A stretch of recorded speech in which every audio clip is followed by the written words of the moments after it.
So we will begin. We have finished the introduction which Swami Vivekananda gave to the Patanjali's Yoga Sutras, where he tried to establish the fact that this universe is cyclical. Not only that, all the events that take place, even the theory of karma, everything has a tendency, inanimate or animate, to follow a particular sequence which starts with creation, sustenance, and destruction. So everything moves in cycles as we see in the whole universe. That is the law of nature, and it is applicable to Prakriti in all its aspects, including our own lives, where we are born, we are sustained, and we die. And as I told you, there are so many ways where a human being can put an end to the cycle of birth and death if he wants. If he's happy with it, he can continue. So that is what Prakriti says. Prakriti takes us through this journey, and this journey presupposes that the cycle of karma is going on, and one has to remember that whatever may be the purpose of life, if we believe the goal of yoga is to get rid of the cycle of birth and death, that is, we have to get rid of the cycle of Prakriti, as Swamiji says. And when we reach or identify ourselves with the Supreme, that is Brahman or Purusha in the case of yoga, they don't use the word Brahman, but they say it is the Purusha. So when we somehow get a conviction that it is no point in continuing in the cycle of birth and death, and the desire for moksha or desire for liberation, or in this case desire for nirvana or desire for the nirvikalpa samadhi, as which is the goal of yoga.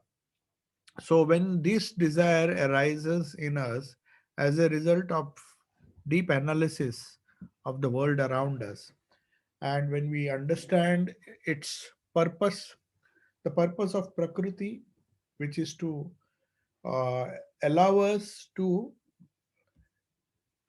the purpose of Prakriti is to take us through all these experiences, this cycle of birth and death, and then finally make us free. So, if we consider that to be the goal of yoga, then the question may arise, what is the method? So, the method of yoga begins with the first verse, first which explains, which says, Atha Yoganu Shasanam. That is the first Patanjali Sutra. There are, as I told you, is about 700 verses, 700 sutras, and they have been classified into four chapters. We are in the first chapter, which is concentration and its spiritual uses. It has been titled like that. So, the goal of yoga, and as I told you earlier, the first four sutras, as you have it in the Brahma Sutras, are considered to be very important sutras. So these four sutras give you of give you a hint of what to expect in the rest of the sutras. The first four sutras explain the purpose or goal of yoga. And then we will find that once the goal of yoga is ascertained, then we can find out what is the means to reach that goal. First of all, you have to be convinced that this is the goal. So, Atha Yoganushasanam, now yoga is explained. So, first one has to explain, and then one has to, on the basis of that explanation, Patanjali is trying to explain how it is, how yoga is to be practiced.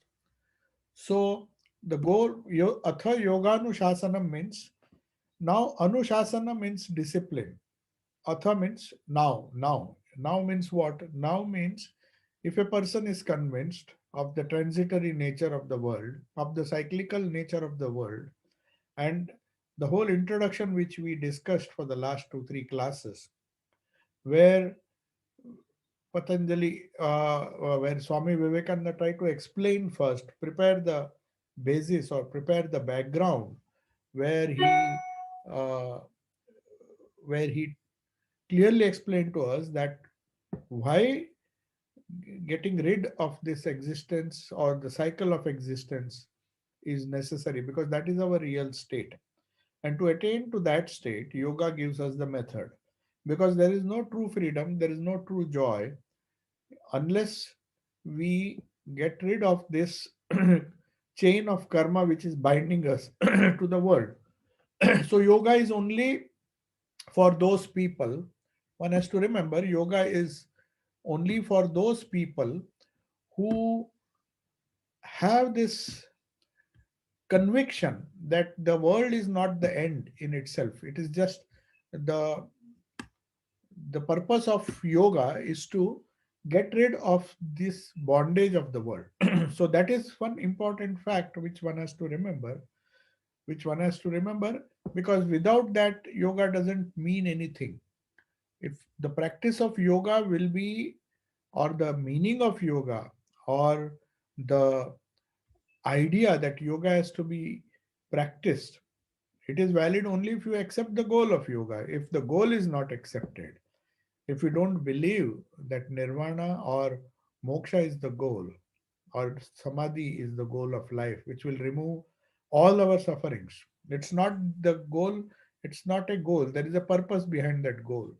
So, the idea is that the goal, if it is accepted, then the methods will be of some use to us. There's no point in studying the methods, studying the discipline of yoga without accepting the goal, because that is where it will lead you. So Patanjali is very clear as to what is the goal. Swamiji is also very clear, and he explains to us that these are the goals of yoga, and this is the goal of yoga. And if that is there, then the purpose of yoga, that is the methods of yoga and its aims, its processes, and all the different uh, aspects can be discussed. So, first verse, as I told you, first is Atha Yoga Nushasanam. Now, means after having accepted this goal, after having developed a kind of keen is a yearning or desire to attain, to be free from the bondage of this world, now you start practicing and trying to understand and then practicing what is yoga. Anushasanam means it is a discipline. So Patanjali is telling us that one has to be sure that this involves a lot of discipline. It's not just a few ideas which we remember and then conveniently forget. We cannot forget because this is a discipline, and that is why it is explained sequentially, so that yoga becomes a methodology to transcend the problems and sorrows of the world and to get eternal peace and bliss. Now, yoga is explained. So, Anushasanam means that. Discipline for what? Discipline for getting rid of sorrow. Discipline for getting rid of the transient, by bound discipline by which we get rid of the transient transitoriness of the world which is binding us. Because as long as the transitory world has a grip over us, the problems that we devise to solve those temporary problems will also be temporary. They won't be any permanent solution to our problems. So that is why there can be only, according to yoga, there can be only a spiritual solution to our worldly problems. There cannot be temporary solutions. Solution has to be permanent, and for that yoga is being explained now. So that is what Patanjali makes it very clear. If you want a permanent solution to your problem, then you have to follow this discipline which is known as yoga. So atha yoganu shasanam, that is what is meant here. Now, yoga chitta vritti nirodha. Yoga means Rishchitta. There are three words here: Chitta, Vritti, and Nirodha. Yoga. What is yoga? The Atha Yoga Anushasanam, yoga is explained. So before explaining, it is defined. Only after defining, it can be explained further and the methods can be discussed. Otherwise, there is no purpose. So, Atha Yoganushasanam means we are explaining the meaning first of the word yoga and then the method to practice yoga. Chitta Vritti Nirodha. Yoga, Chitta Vritti Nirodha. That's the first, second sutra and the definition of yoga. That Chitta Vritti and Nirodha. Yoga is restraining the mind stuff, that is Chitta, from taking various forms or vrittis. So, this is a very, very simple but very important definition of yoga. That yoga means not allowing or restraining the mind stuff. Now, what is this mind stuff? What is chitta? It requires some explanation. We'll come to that. From taking various forms or vrittis.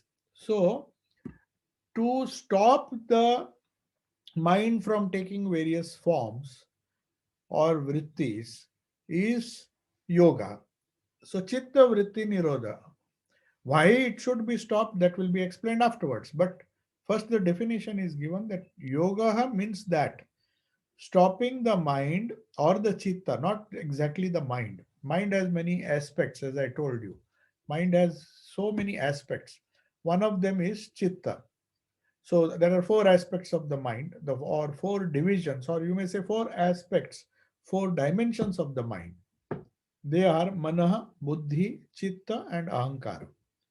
Ego, manaha, the reactive mind; buddhi, the discriminative mind or the intelligent mind; the chitta, that is the storage section of the mind which stores our samskara, that is chitta, the whole mind stuff. And the last one is ahankara. So yoga is nothing but restraining the mind stuff, because the waves, vritti, if we want to know from where the vrittis come, then we have to understand what this mind stuff is. The vrittis don't come out of thin air. They come from somebody else. Just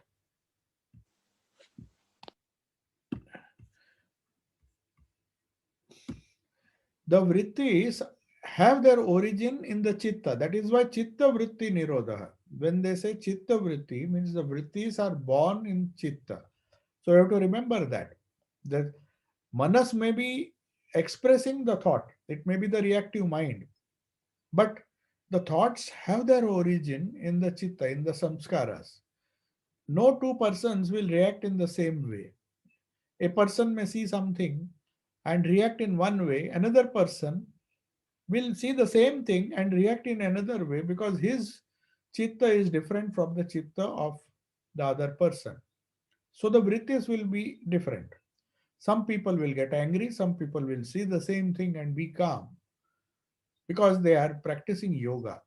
So their chitta vritti, that is their chitta, does not become reactive. They have their chitta is in control of their buddhi, not in control of their mind or the ego. The ego controls, ego is the thing which attaches either to the mind, reactive mind, or to the buddhi.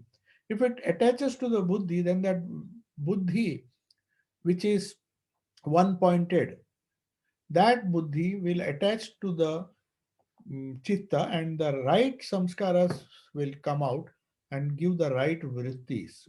That is the whole goal of yoga. So if we try to restrain, first we have to try to restrain the chitta from taking various forms. Because if the vrittis arise without our control, then you are not practicing yoga. So yoga is chitta vritti nirodha. Very, very clear. A good deal of explanation is necessary here. We have to understand, as I told you, Swamiji is also telling the same thing. We have to understand what this chitta is and what the vrittis are. Now Swamiji gives an example. He says, I have eyes, but these eyes do not see. That means the eyes by themselves are not able to see.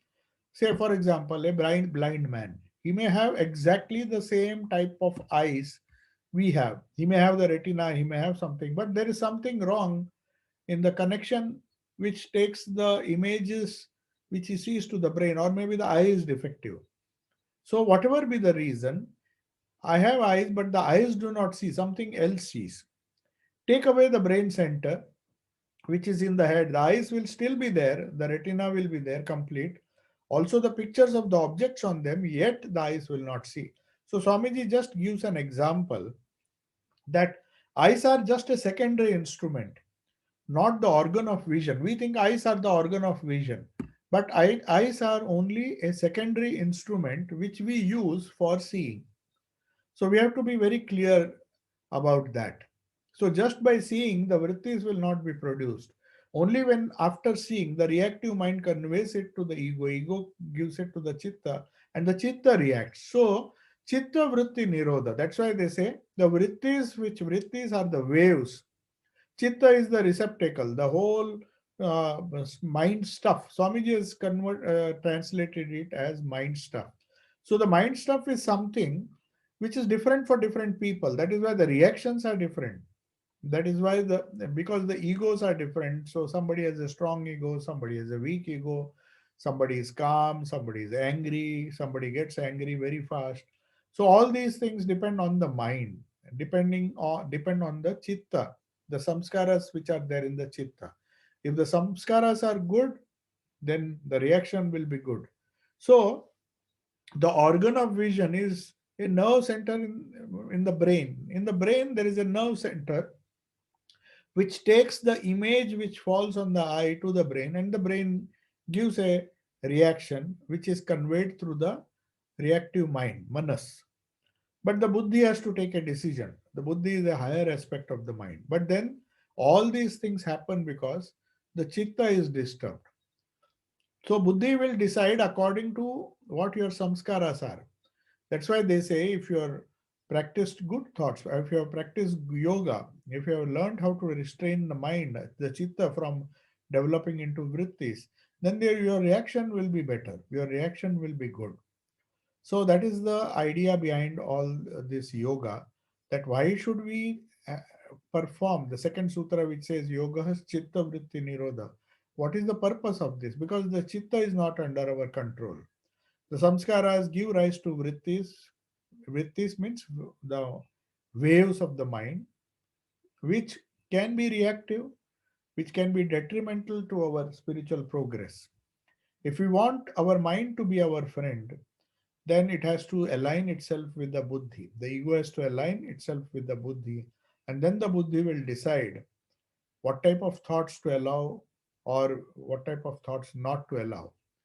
But all this is possible if we have restraint, if we know what is there in our chitta, and if we know or if we can prevent the chitta from assuming vrittis. So that is why these vrittis, once they are there, then there will be reaction.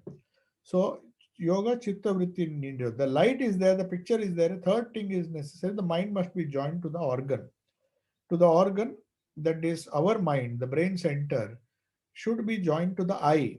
So eye is just seeing. There it can be taste, it can be hearing, it can be a sound vibration. It need not be always sight. So eye is the external instrument, the ear is an external instrument, the tongue is an external instrument, smell is an external, nose is an external instrument. But till the mind is joined to this organ, there will be no reaction. Then there will be no disturbance in the chitta at all.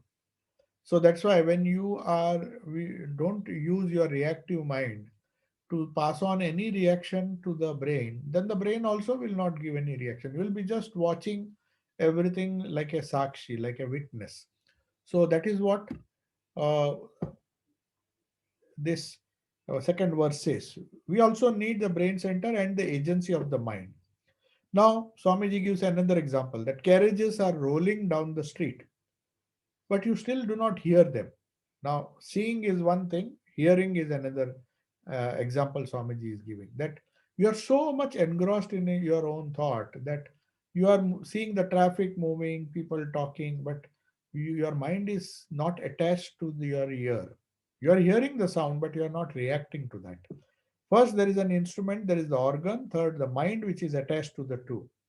The mind takes the impressions further and presents it to the determinative faculty buddhi, which reacts. Along with the reaction flashes the idea of egoism. Then this mixture of action and reaction is presented to the Purusha, the real soul, who perceives an object in this mixture. So it's a very complicated process. Things do not happen. We just see something, but it takes a lot of time. If the buddhi is good, then it will not react. It will say don't react. If it just is left, the buddhi is weak, then the manas will just be, as we said, that is just a reactive mind. So the mind has, when it takes the impression further and presents it to the determinative faculty buddhi, which reacts. Along with the reaction flashes the idea of egoism. Means the ahankara comes into the picture. So if you are a man of good buddhi, they say the reaction will be good, and then your ego also will be good. But if you have a very strong and stubborn ego, then that stubborn ego is a result of your lack of discrimination. You do not know how to react. There is this reactive manas plays a big role, and you just react. You just don't allow the discriminative faculty to give you a correct decision and teach you how to react. So when you are not aware how to react, then the problem is that idea of ego, the lower ego, comes into prominence. Otherwise, if there is a higher ego, if the discrimination to tells you that you are a noble person, you should not be reacting like that. You compare yourself with all the great people who showed to the world how to react to external stimuli, how to live in this world, how to react to the thoughts or react to the objects that we see.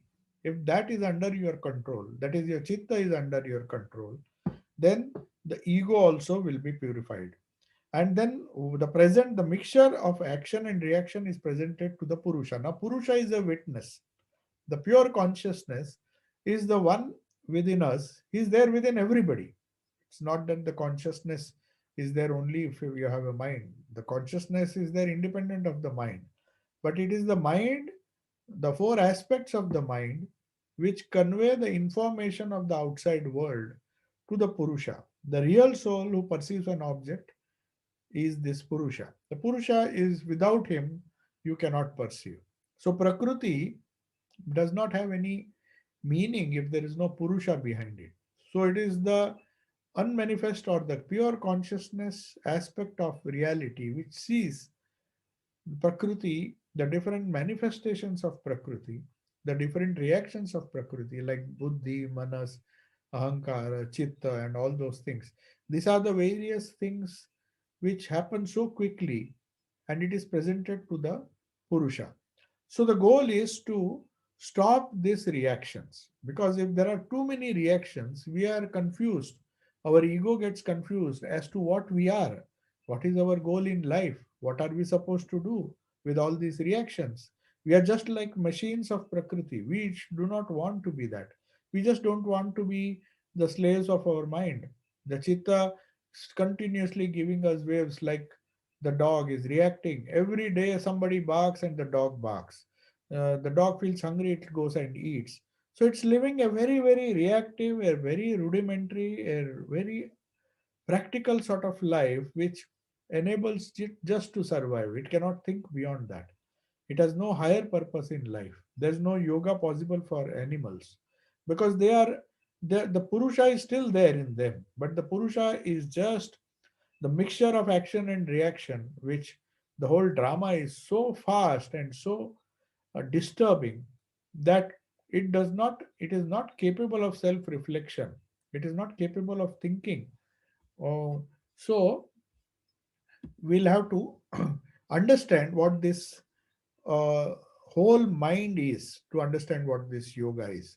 Now, before I continue, I just want to tell you that I am on Zoom now. This is a 40-minute session. So, in 10 minutes, the session will suddenly end. You please click on the same link. I will start the session again. I'll continue. After 10 minutes, this session is will suddenly stop. So all you have to do is just click on the same link and you will be back. I'll admit all of you. So there are 10 more minutes. Don't worry. We'll continue. So these are the organs. Now, what are the constituents of our experience? The experience or the things that we experience in life, there are these organs which are known as indriyas, the eyes, the ears, the nose, and all those things. Together with the manas, that is the mind, the preliminary mind, which just conveys the information and takes the information away from the brain. The determinative faculty, which is buddhi, which is slightly higher, which has been developed more and more in man. The more evolved a person is, the more buddhi he manifests. He does not live only at the level of the manas. So, organs and manas, the sense organs, even animals have. The manas also they have a preliminary, a rudimentary mind, which is highly reactive, which just presents the reaction to the brain and the brain reacts. It does not, the buddhi does not interfere at all. They have a very little buddhi. Buddhi may be there, but the sattva being so less, sattva is a sign of buddhi. The more sattva there is, the more manifest this buddhi is. So ahankara, this form the group which is known as antahkarana. This is known as antahkarana, the internal instrument. So we have an internal instrument. The whole constituents of this internal instrument are organs, indriyas. We have to understand this before we understand what this chitta vritti is. So the second sutra told us that yoga chitta vritti nirodha. So uh, the chitta, to understand the chitta, to understand the whole internal antakarana or the mind stuff, you have to remember it is made of four aspects or four stages. One is the organs, the four instruments. Organs together with the manas, the determinative faculty, which is the buddhi, the egoism, ahankara, and they hold everything together is known as antakarana. They are but various processes in the mind stuff called chitta. Now, all these things happen in the chitta. Chitta is the mind stuff, which is which is made up of all our past samskaras. So, how we react to a particular reaction, to particular action, and how we decide how much of control we have, how much of the thoughts can we are under our control, how many thoughts are not under our control. Everything is depending on our chitta or the mind stuff, which according to Swamiji are made of so many processes. The organs, indriyas, the manas, the reactive mind, the buddhi, the discriminative mind, the ego or the ahankara. So when all these things, the whole group, they are known as internal instrument. They are various processes of the chitta. Chitta is the substance which, just like the mind is made of annamaya kosha and pranamaya kosha and many other things, but here also you will find that the various processes of the sukshma sharira, of the subtle aspect of the human personality, is chitta, and this chitta mind stuff is made of these different processes: the indriyas, the manas, the reactive mind, the determinative faculty or the buddhi, and the ahankara. Now, waves of thought in the chitta are called vrittis. Literally, it means whirlpool. So, if you drop a stone in a lake, the whirlpools are created.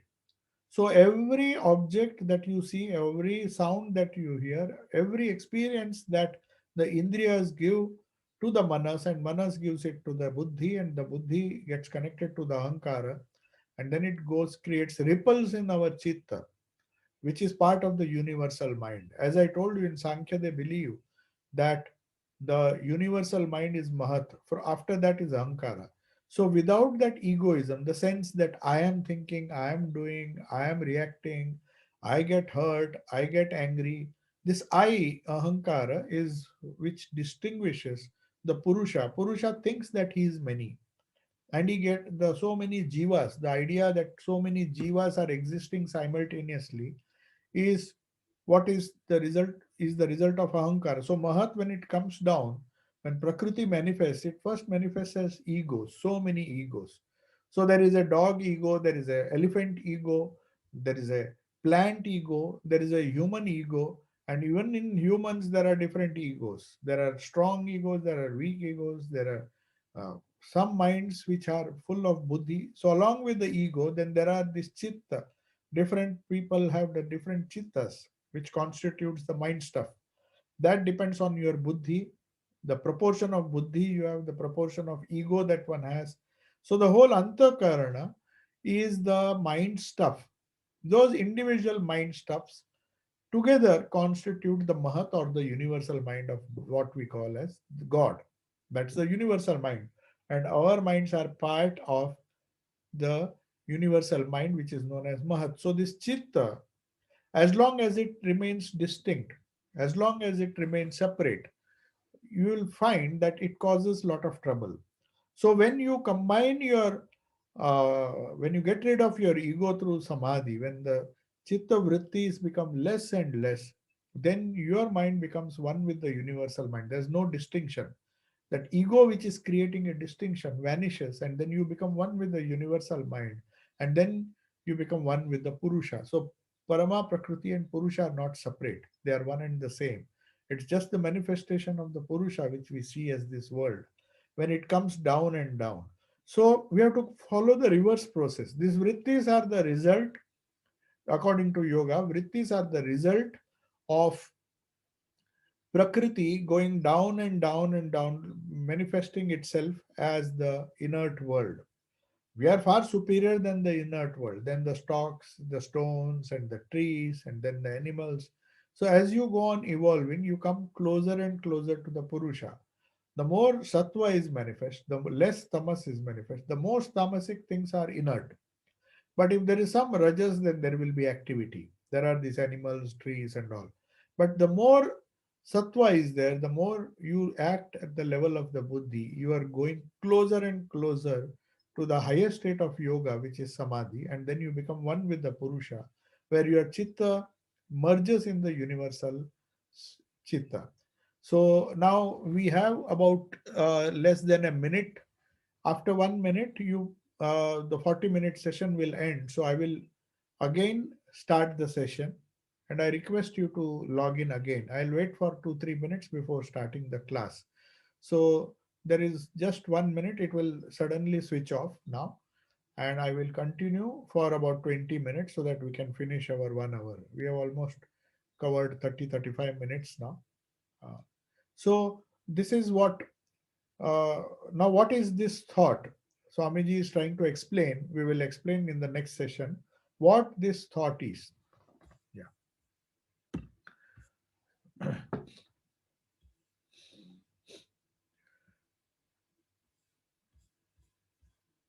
So I'll reconnect now.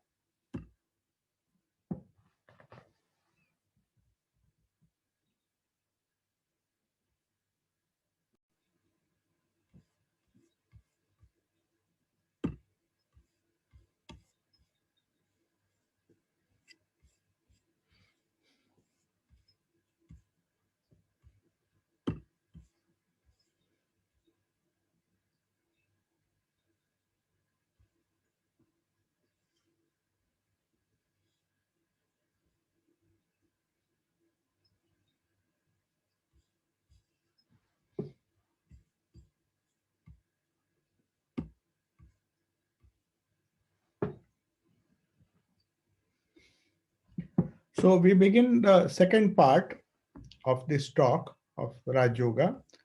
People are still joining. So Swami Vivekananda asked this question. We saw in the second sutra that yoga chitta vritti nirodha.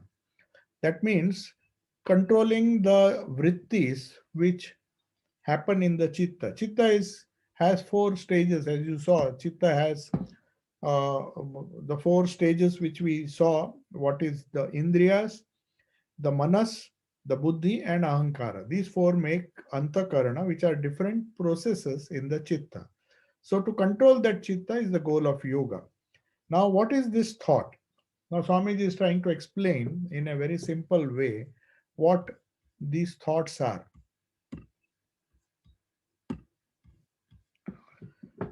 Thought is like a force. Swamiji is now explaining very clearly.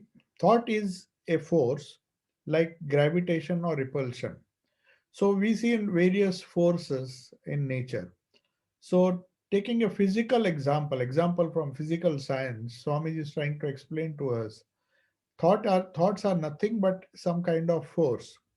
We see forces all around us. We see gravitational force, we see magnetic force, we see the repulsion force of magnetic repulsion, we see the gravitation which attracts.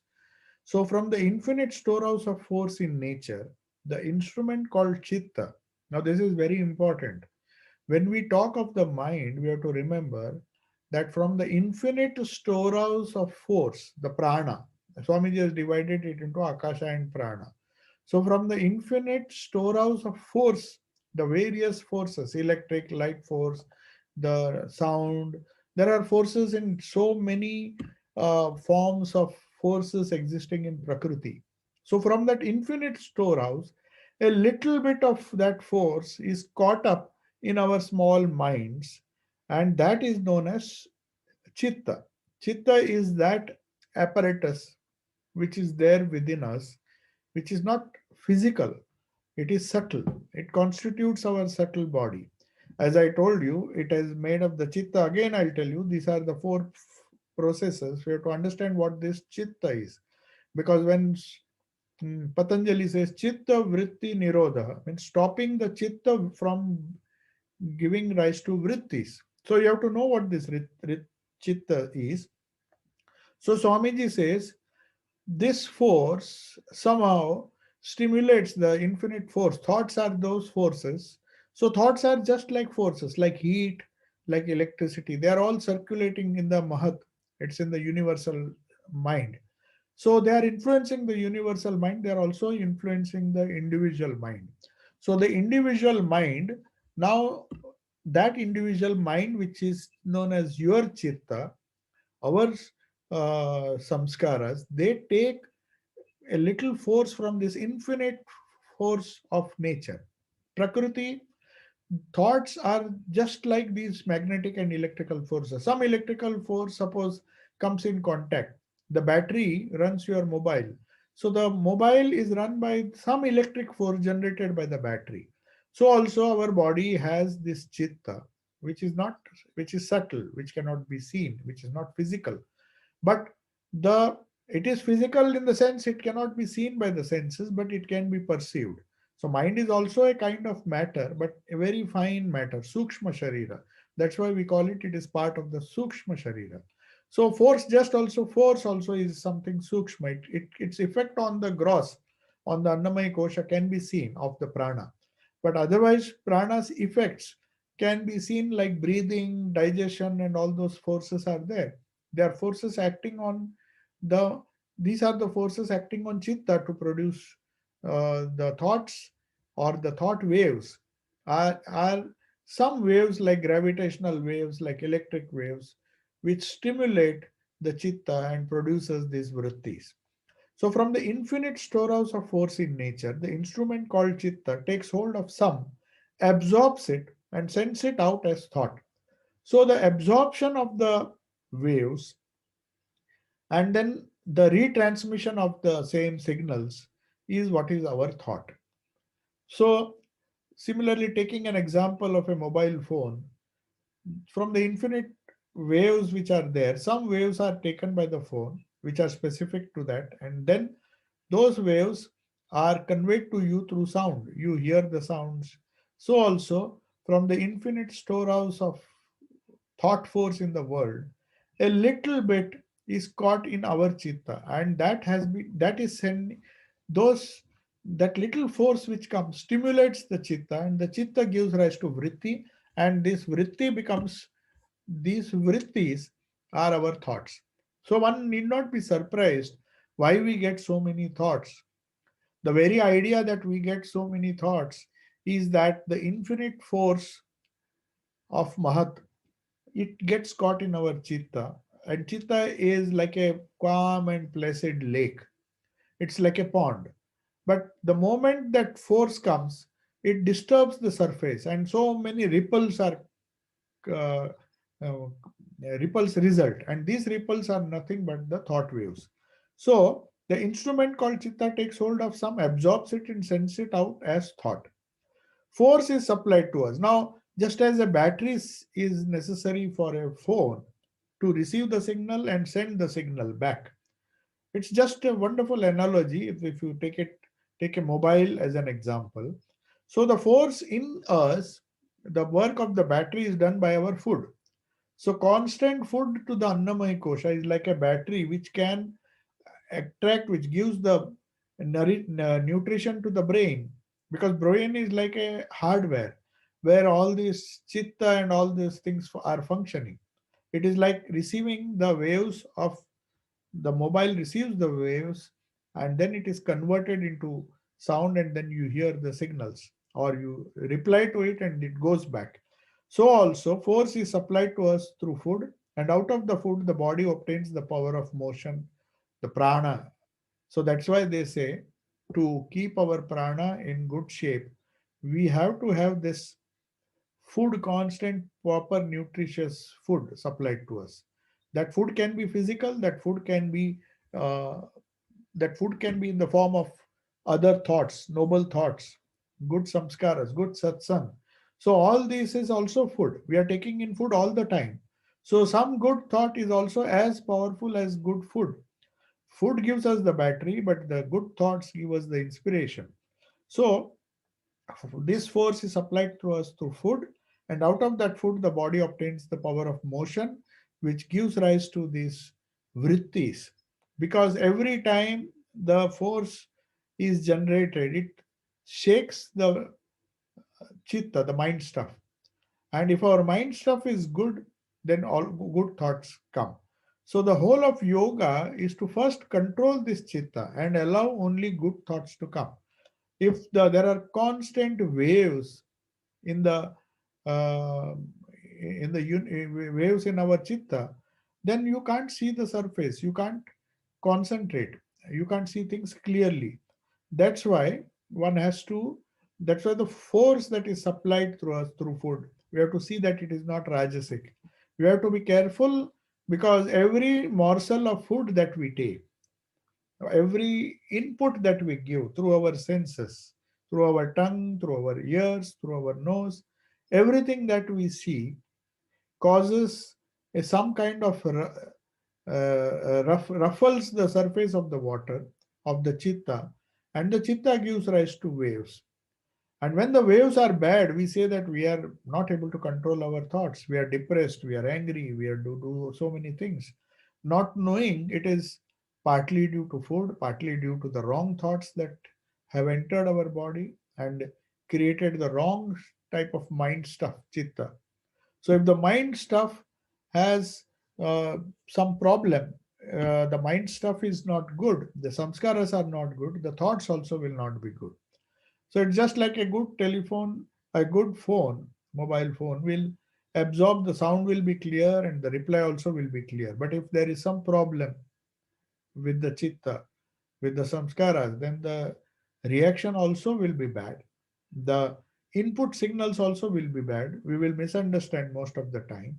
So somebody tells something, we will interpret it wrongly, not because he is telling something wrong, he or she may be telling something very logical.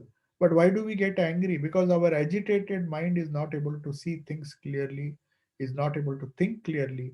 So the vrittis are not under our control. The vrittis randomly come, and then there is a form of reaction which causes further action, then further reaction, and then people start quarreling. So this chitta vrittis, unless they are controlled, from both sides, from the persons who are inducing those chittas. It can be one person, it can be a whole community, it can be the whole universe.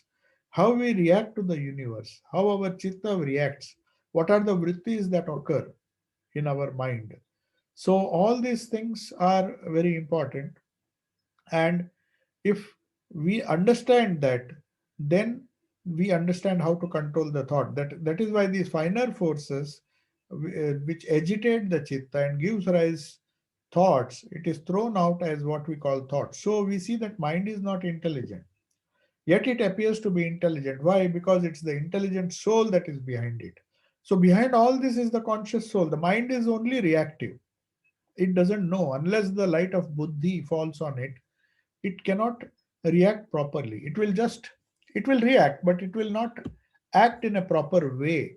So the higher a person evolves, the less the reaction, and more or a more controlled reaction is there.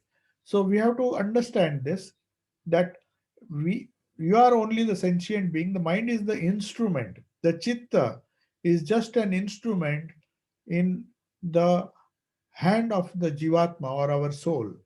And if we decide to control the chitta by controlling its vritti by yoga, then this Yoga Sutra is explained as Yoga Chitta Vritti Nirodha.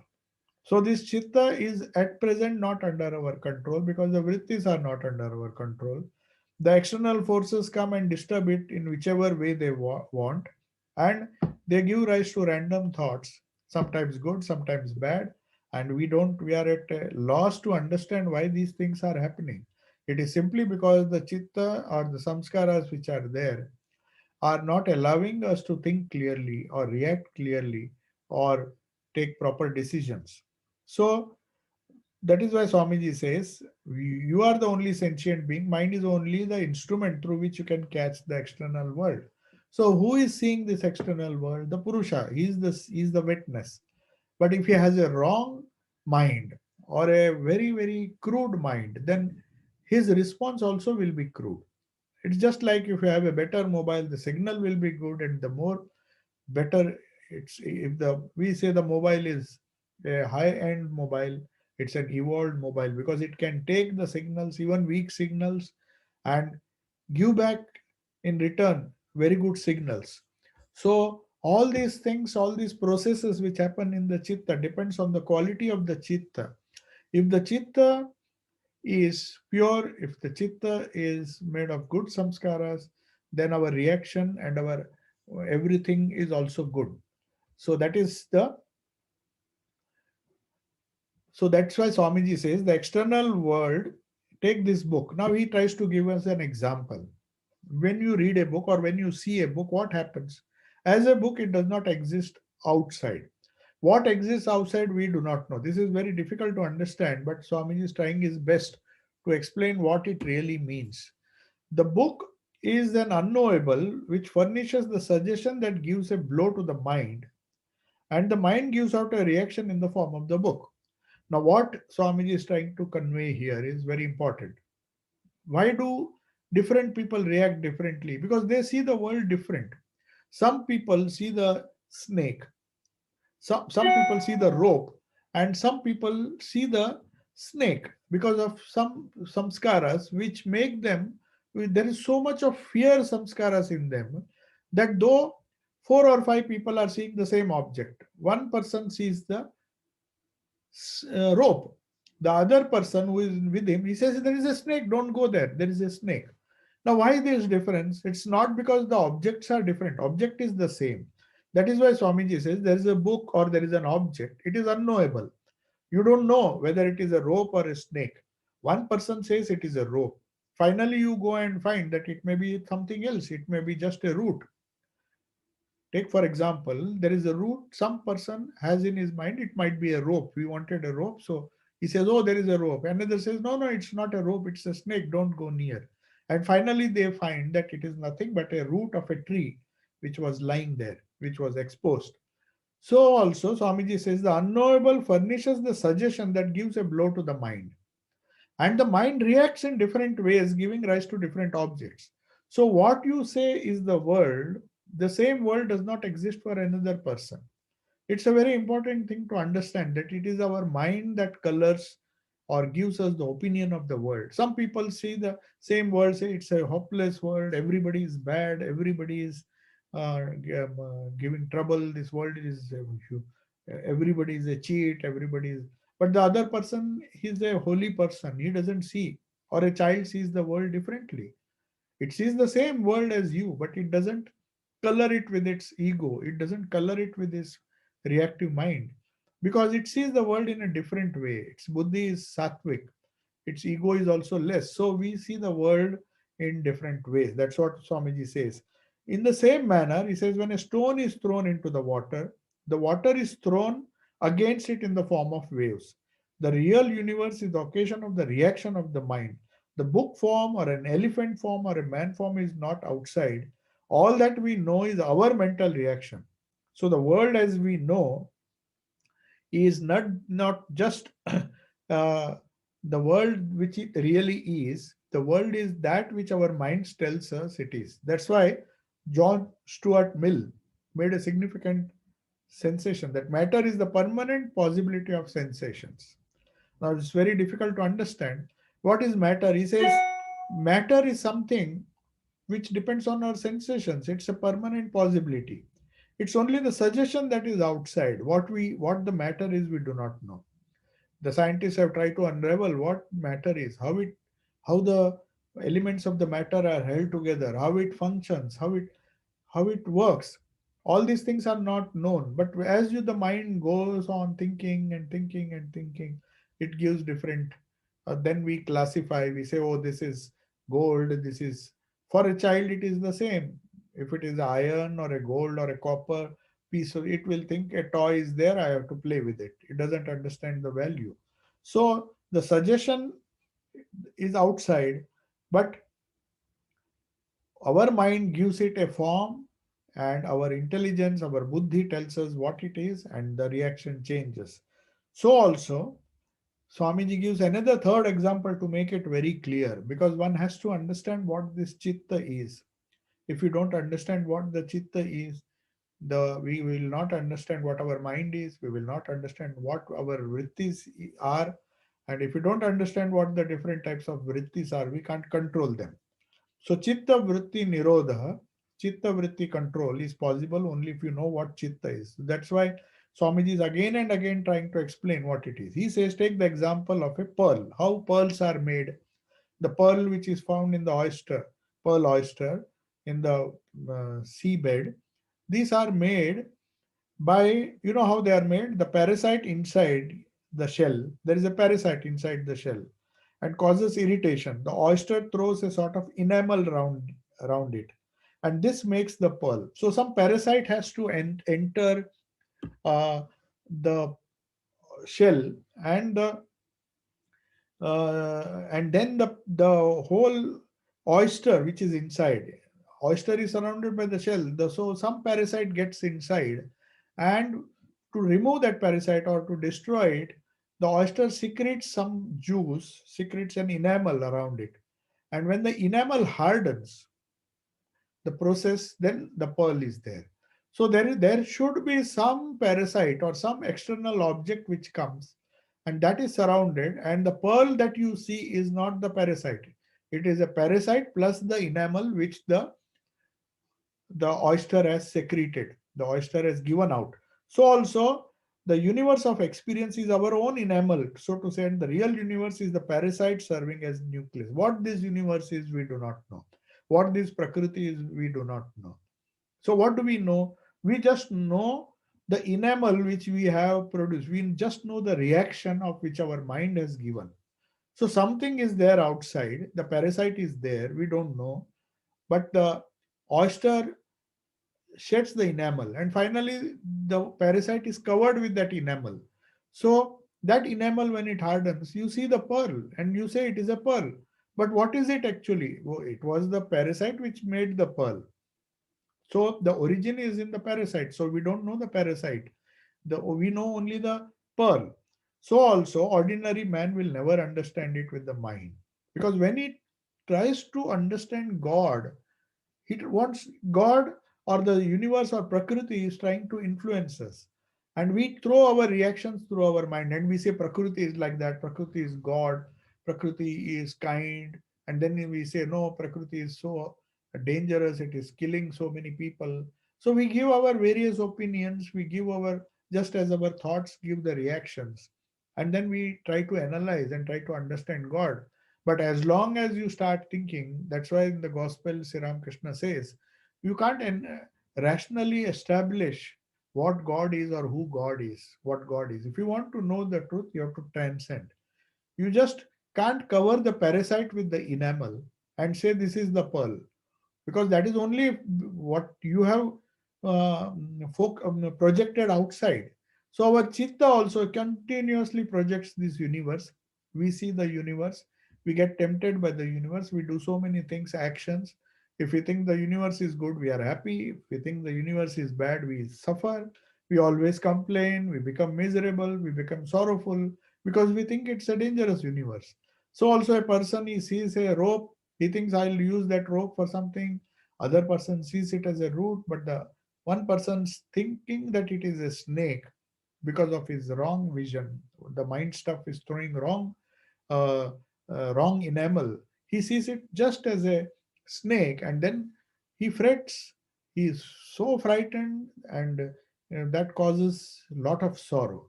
So, the Chitta Vritti Nirodha, before Swamiji goes on to the next sutra, which we will take up next time, he explains in this sutra, first tries to explain what the Chitta is, what the Vritti is, and why we should control it. Because only when you control it, through when you stop the waves from coming, vrittis from coming, then you understand what that prakriti is. It is just like when the lake is calmed down, when the lake of the mind is calmed down, then you can see the bottom, then you can see the purusha. So the chitta vritti nirodha is a very important sutra. So we will now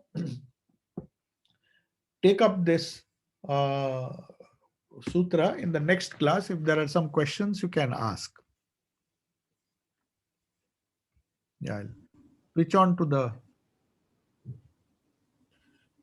Swamiji, may I ask you a question? Yes, sure, sure. Swamiji, I have attended two of your previous lectures. Of course, today you Uh, have explained to us the connection between mind, buddhi, chitta, and vritti, yeah. and I have understood. But it takes some time for us Mm. to comprehend what you are saying. If you don't mind, I attended your previous two lectures, and I have got a very general question and a very specific detailed question. Yes, yes.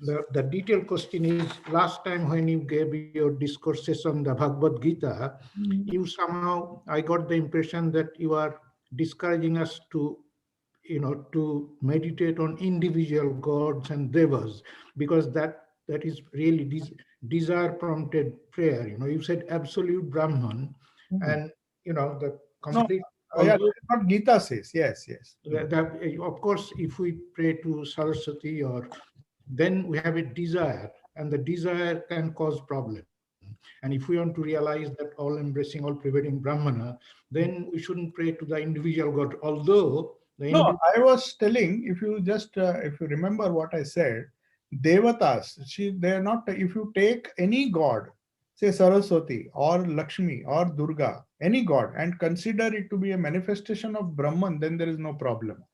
If you consider it to be absolute and the supreme reality, then there is no problem. When I said gods means the deities like Indra, Varuna, then Shani, the planets, there are smaller gods which Sri Krishna says are okay. You can worship them because they are also part of me, but they are not the whole. So if you worship the part, you will get part result, you will not get the whole. So when he says Brahman, when I say Brahman, it means when Sri Krishna says they are all part of me, that means they are part of Brahman, but they are manifesting as lesser gods. And Krishna goes on to tell in Bhagavad Gita, is telling Arjuna, I don't mind because those people are worshipping because they are limited. They want a limited aspect of reality. So that is why there's no harm in that. But the thing is, the result will be limited. If you so, want the real result of what Gita says or what yoga says, then we have to take the God whom we worship as the absolute, as the pure consciousness, as Brahman, who has manifested. Now, that manifestation can be Durga.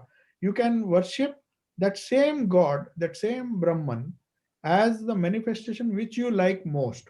Even a stone, when a person worships a stone, thinking that it is the supreme Lord or Brahman, Sri Krishna says that is fine because he doesn't see that stone, he sees the supreme behind that stone.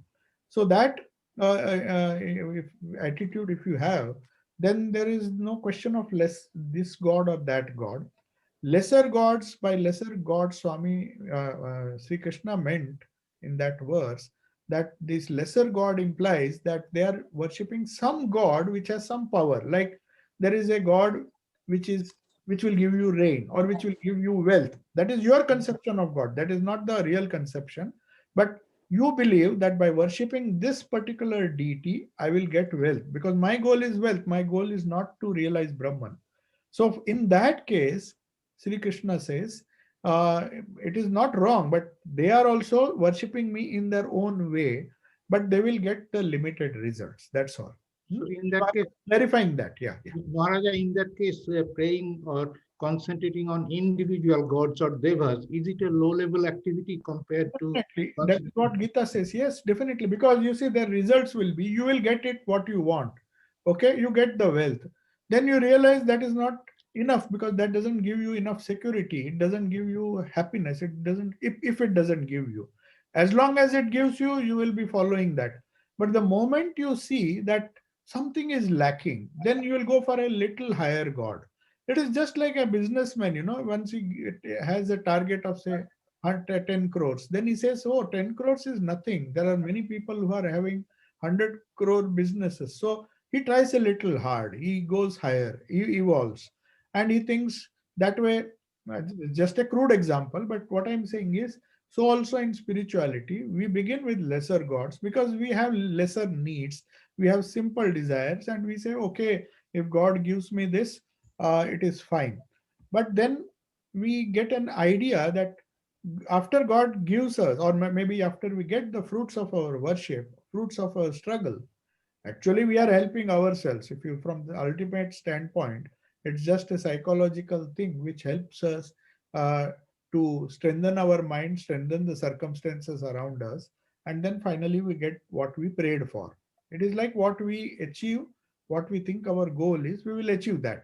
There's nothing wrong, but then it gives you a psychological support. So if you have to worship God, it's not that it is wrong, but it's going from lower truth to higher truth. As Swamiji says, never say anybody is doing a wrong worship because he is going from higher truth, lower truth to higher truth. Whatever he is following is truth for him. That's fine. But is it the ultimate truth? That he has to realize. Once he reaches that, he'll find no, this is not the ultimate truth. You go forward. You got my point. Yes, So please don't think it is wrong because that would be not be because you have to start from where you are. So Sri Ramakrishna explains it so beautifully through a parable. That's why we should read the gospel. He says a person started cutting the wood. Somebody told him, "You go forward. There is a sandalwood forest." So he goes still further. He gets sandalwood. So if he had not gone for hunting, if he had not even gone for cutting the wood, which was his livelihood, he would not have come to the sandalwood forest. Then, after selling the sandalwood, he becomes a rich man. Then, somebody in the sandalwood forest tells him, why don't you go further? Then he suddenly finds he digs and then he gets some gold. Then he says, no, you go further. Then he gets diamonds. So, that's how he discovers a higher and higher reality. That is what Gita says. That is the essence. So, now what is the question? yes, Maharaja, I will ask you the general question because there are other people who might be asking you questions, so I shouldn't take up too much of your time. Okay. Now, you explained to us last time in your discourses of Bhagavad Gita Mhm. that Lord Krishna, to establish dharma, to establish righteousness, the battle of Kurukshetra was really necessary. But in your opinion, do you think Lord Krishna could have stopped the war? He could have settled the dispute between the Kauravas and Pandavas. The cousins are fighting. Do you think it was within his power to stop the battle of Kurukshetra, or it was not within his power? No, no, it's not a question of power. The Prakriti, the play of Prakriti is neutral. So the Lord is neutral. It's a play. After all, it's a play. For the defeat and victory is for us. For a person who has established himself in the Purusha, in the highest reality, for him, that's why they call it a Leela. They don't call it a real event. They call it a Leela because it's just a play. It's just like a dream for them. So there is no question of avoiding or creating a situation for the war. As I told you, the whole universe proceeds in the cyclic way. There is this creation, there is maintenance, there is destruction. So also our concept of God is, one is the creator, that is we just name him Brahma, one aspect of God. Then we say Vishnu who preserves, and then there is Shiva who destroys. So we have this idea of Trinity. So the whole universe, if you say, is built on the same plan. That is what yoga says, that is what Gita says, that is what all our scriptures unanimously say one thing, that the what is created has to be destroyed. So this cyclical movement goes on and on. The only purpose, as yoga sees it, as Vedanta sees it, as Buddha saw it, is to get rid of the cycle of birth and death. Now that has to be made very clear. Our scriptures say we are not offering a better solution. In fact, Swami Vivekananda himself said, if I were God, I would have created a better world. So there's no question of Krishna trying to avoid it, or they are bound. I mean, the whole universe is running in a particular plan. Nobody can, the only thing is people who identify with the supreme consciousness, which is beyond this changeable world, they free themselves. So it is left for the individual jiva, that is what Hinduism says, to get rid of this existence. The goal is neither to have peace nor to have war. Whether you want peace, even if he wanted peace, he tried for peace, but the other party which was full of tamas and rajas, they will react in the way they have been told. If you say whether the lion should kill the deer in the forest or not, it will survive only if it kills the deer. So that is the way of prakriti. The tamasic portion of nature has a tendency to destroy. The rajasic has a tendency to create, and the create or maybe maintain certain things, discipline, dharma, and all. And the sattvic has when you say the physical it gets destroyed, then you become one with the supreme Brahman. So tamas, rajas, and sattva. Finally, the sattva comes and tells you that this play will go on and on, and if you get absorbed in this, then you will have to undergo suffering. It's not that there was war throughout. Before the war, there was peace. After the war, again, there was peace. So, this joy and sorrow, they come to every individual, every race, every civilization. You will find there are clashes, then there is peace, then there are clashes. So that's the very nature of existence. So Krishna, there's no question of preventing, or he never started the war, nor did he end the war. The war took place. He just told Arjuna how to get moksha. So this is known as a moksha shastra, how to become free. That is what all religions and all prophets say, that there is no solution for the temporary things, changes which are happening in the world. This world will be like that. It will be a mixture of good and evil always. The idea is, are you really troubled? Are you really bothered about it? Otherwise, you have to bear the consequences and you be happy. Be happy for some time. Take life when sorrow comes. You accept that also, and then try to live and adjust as much as you can. But if you want, if you are tired of this play, then the Lord says you take surrender. That's what he says. Sarva dharman parityajya mamekam sharanam, means surrender into me. Surrender to me means what? Surrender to the cosmic reality, surrender to the cosmic consciousness, which is eternal, which is full of bliss. There's no joy or sorrow. If there is joy, worldly joy, there will be world sorrow also. It will immediately follow. So there is no question whether he wanted it or not. Okay. So Swamiji, when you say that he tried for peace, Lord Krishna tried for peace, Yes, did, yes. did He he made that, try sincerely? he even conveyed the message that they are happy with 5 villages. But the inevitable had to happen. No? There were some people who were keen to fight the war. So then he said there is no other way than they fought the war. There's nothing which anybody can do. Could anybody prevent the world wars from happening? Could anybody, even today, if the conflicts that are going on, you may feel that brothers and sisters and the whole family and society should live peacefully with each other. But does it happen? Does it happen always? No. There will be cases where there will be quarrels, there will be people who will be living in peace.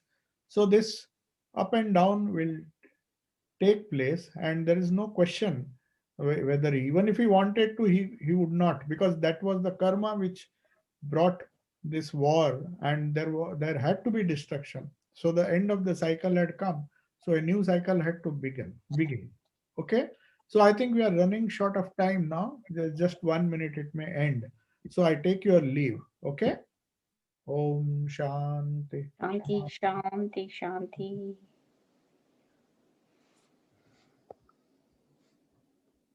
Namaste, Maharaji. Thank you. Namaste. Thank you, Maharaji. Dhanyabad. Hari Om. Thank you so